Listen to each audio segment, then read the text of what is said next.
राजेश भैया जिंदाबाद, राजेश सिंह जिंदाबाद, राजेश भैया जिंदाबाद।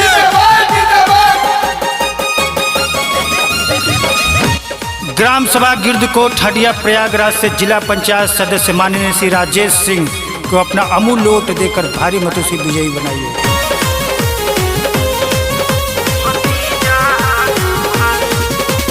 हटिया पंचायत से खाड़ा भैले बाड़े अब की बार, हटिया पंचायत से खाड़ा भैले बाड़े अब की बार, हटिया पंचायत से खाड़ा भैले बाड़े अब की बार। कि भैया राजेश सिंह के वोट दीह भाई हो तोहार, कि बहनी राजेश सिंह के वोट दीह भाई हो तोहार। राजेश भैया जिंदाबाद, राजेश सिंह जिंदाबाद, राजेश भैया जिंदाबाद, राजेश सिंह जिंदाबाद।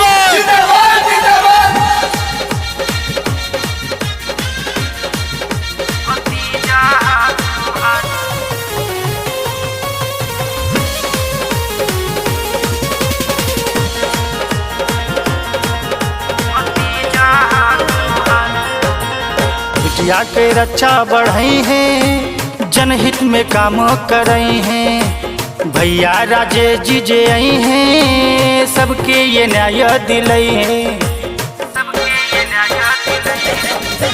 बिटिया के रक्षा बढ़ई हैं, जनहित में काम करई हैं। भैया राजेश जी जे आई हैं, सबका के न्याय दिलई हैं। किसानन के खातिर भी उलड़ी मन ही नहीं हार, कि भैया राजेश सिंह के वोट दीह भाई हो तोहार। कि भौजी राजेश सिंह के वोट दीह देवर हो तोहार। राजेश भैया जिंदाबाद, राजेश सिंह जिंदाबाद, राजेश भैया जिंदाबाद, राजेश सिंह जिंदाबाद।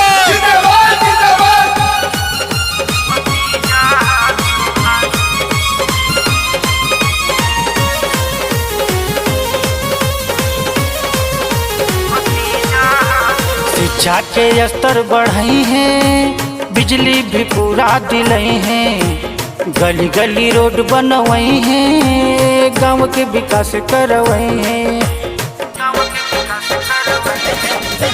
शिक्षा के स्तर बढ़ई हैं, बिजली भी पूरा दिलई हैं। गली गली रोड बनवई हैं, गांव के विकास करवई हैं।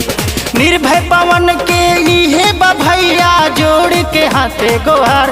चाचा राजेश सिंह के वोट दीहा भतीजा तोहार। चाची राजेश सिंह के वोट दीहा भतीजा तोहार।